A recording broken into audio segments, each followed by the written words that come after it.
Bapak Ibu, saudara-saudari sekalian, saat ini saya berada di tempat di mana Pangeran Siddhartha lahir, yaitu di Taman Lumbini di Nepal.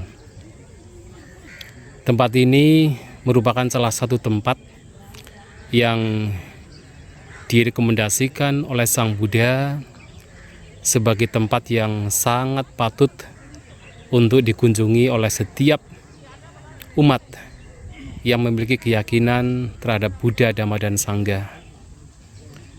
Dalam Mahaparinibbana Sutta, Sang Buddha menyampaikan ada 4 tempat yang sangat patut untuk dikunjungi. Dan ketika dikunjungi dengan penuh keyakinan, orang demikian meninggal di tempat tersebut, maka kelahiran di alam surga dapat terjadi. Tempat tersebut yang pertama adalah tempat di mana Pangeran Siddhartha lahir, yaitu di Lumbini, yang sekarang saya sedang berada di sini. Yang kedua adalah tempat di mana Bodhisattva mencapai pencerahan atau kebudaan, yaitu di Bodh Gaya, yang pada akhirnya beliau dikenal sebagai seorang Buddha. Yang ketiga adalah tempat di mana Sang Buddha membabarkan khutbah yang pertama, Dhammacakkappavattana Sutta, yaitu di Isipatana. Dan tempat yang keempat adalah di mana Sang Buddha parinibbana, mangkat atau meninggal dunia. 4 tempat ini menjadi 4 tempat yang sangat baik untuk dikunjungi oleh siapapun yang memiliki keyakinan terhadap Sang Buddha.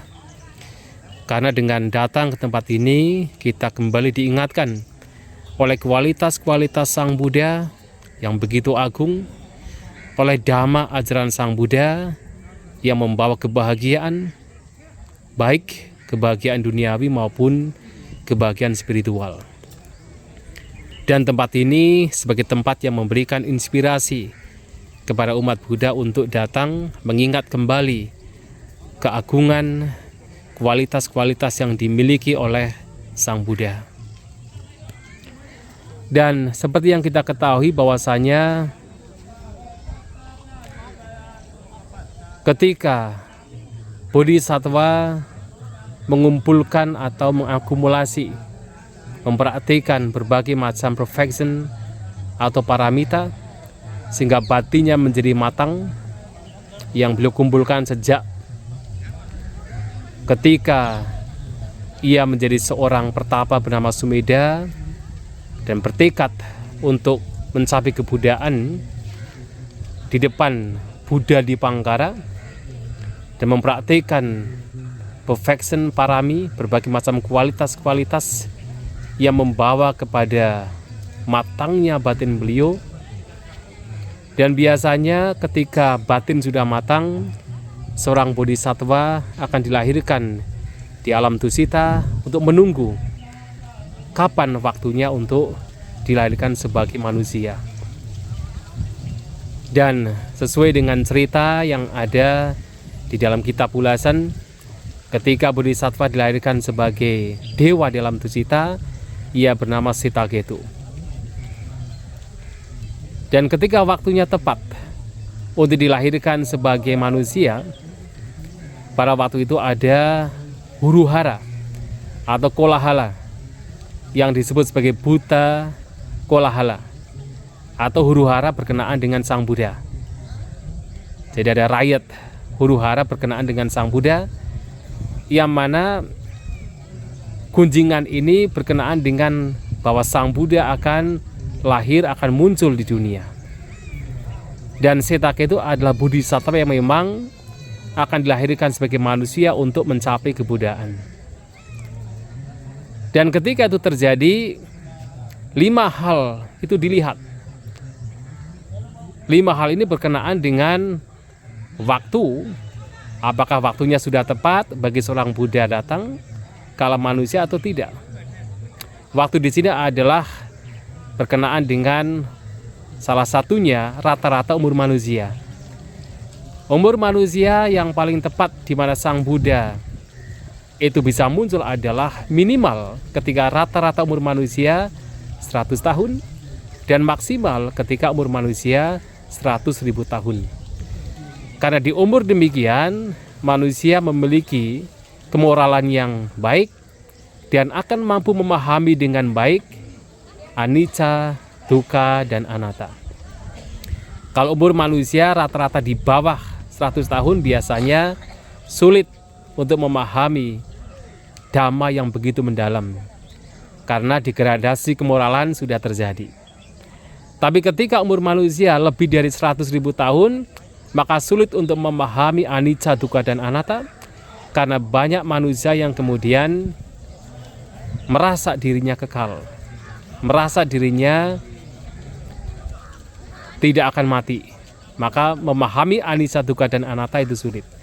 Maka waktu yang tepat pun juga harus dimiliki.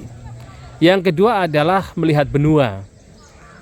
Nah, benua di sini dari 4 benua mana yang biasanya para Buddha yang lampau itu terlahir. Oh, ternyata di benua India. Yang ketiga melihat lokasi yang sangat tepat. Di benua tersebut tempat mana yang paling tepat untuk Sang Buddha dilahirkan. Dan ternyata adalah di daerah India, terutama di Majjhima Desa yang sekarang adalah Buddha Gaya salah satunya. Yang ketiga, yang keempat adalah melihat keluarga. Keluarga yang pada waktu itu dihormati di masyarakat siapa? Oh, ternyata adalah keluarga ksatria. Yaitu pada waktu itu Raja Suddhodana dan juga Ratu Maya sebagai calon orang tua dari Bodhisattva sebagai keluarga ksatria.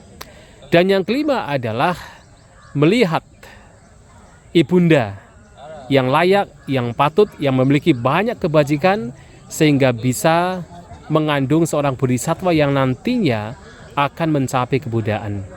Dan ternyata ditemukan yaitu Ratu Maya sebagai seorang ibu yang memiliki kebajikan yang sudah sangat banyak, yang layak, yang patut untuk bisa kemudian melahirkan seorang bodhisattva. 5 hal ini kemudian dipilih dan akhirnya baru kemudian bodhisattva dilahirkan. Dan kita tahu bahwasanya akhirnya bodhisattva dikatakan memutuskan untuk dilahirkan sebagai manusia.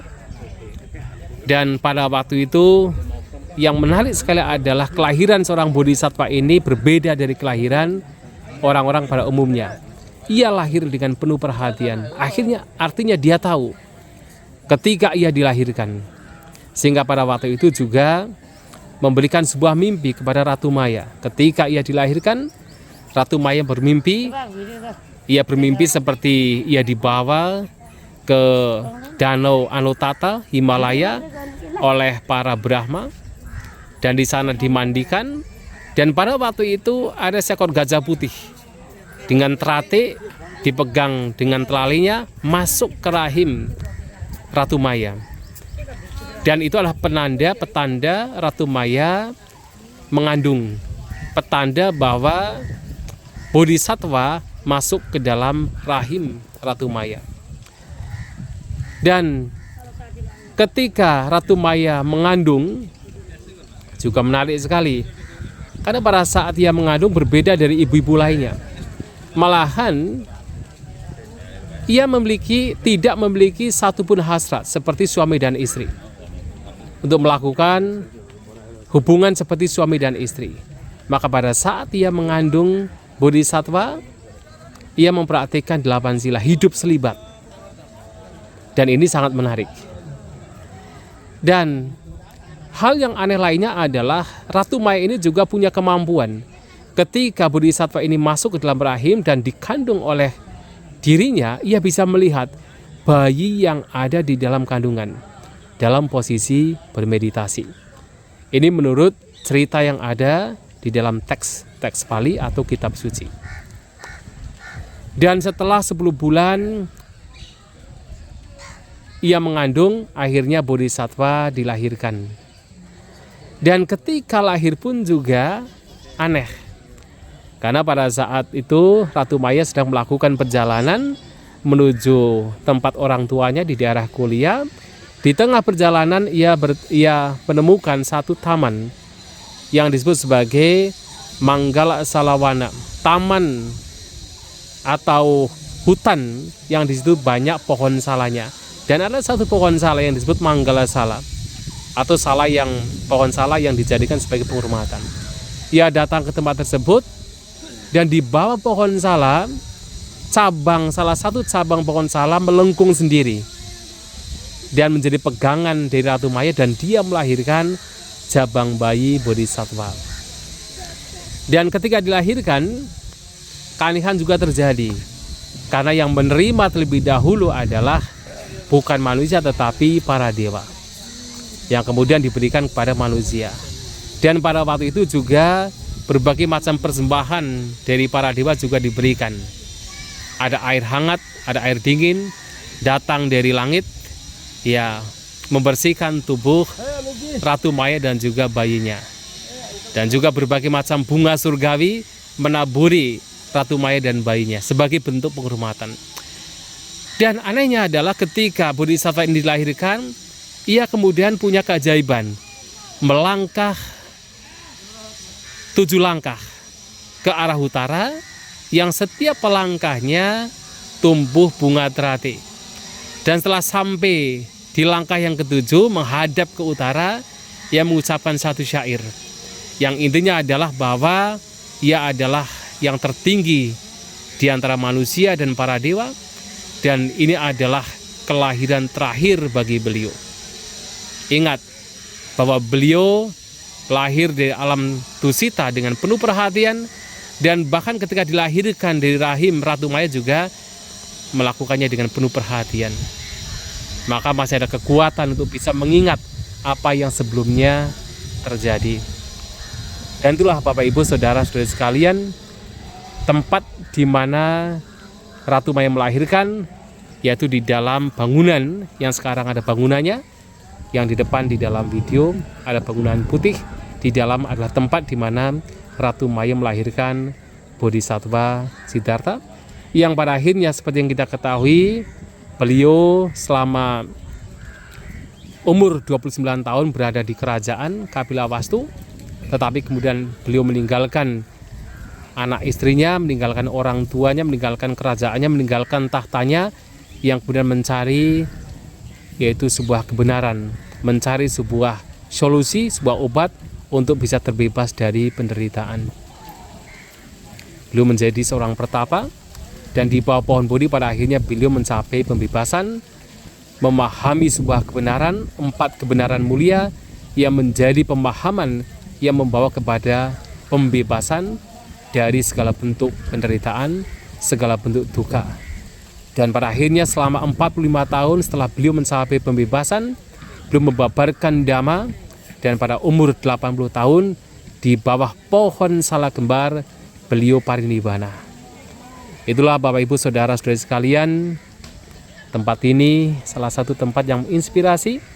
Semoga siapapun yang datang ke sini mendapatkan manfaat, memunculkan keyakinan terhadap Buddha, Dhamma, dan Sangha, ingatan terhadap kualitas-kualitas Sang Buddha akan berkembang sehingga manfaat dapat diperoleh. Semoga kita semua berbahagia, semoga semua makhluk berbahagia.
कसको भएको कोठा त्यो हरिको कि तेरो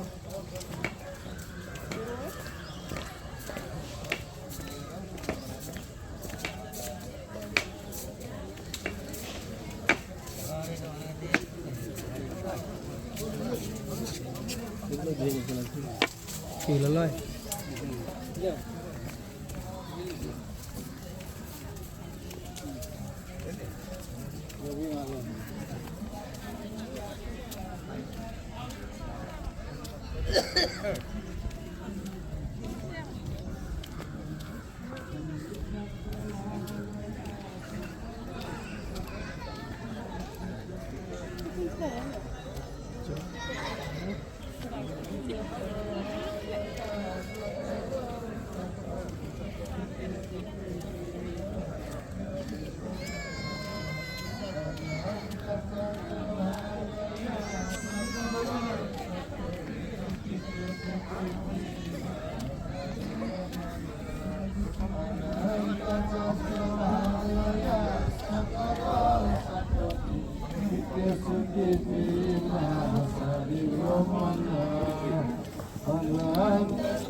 Manusia dibawa Brahma sakali Nitya sukiti masa dirwamana.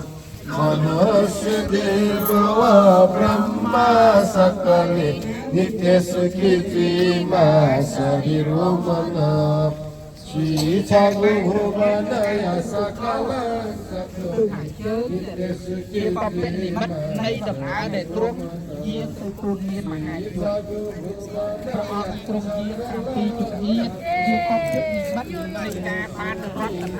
Sata lagi tu pada dia lari, ia kita kau tunggu ni mana?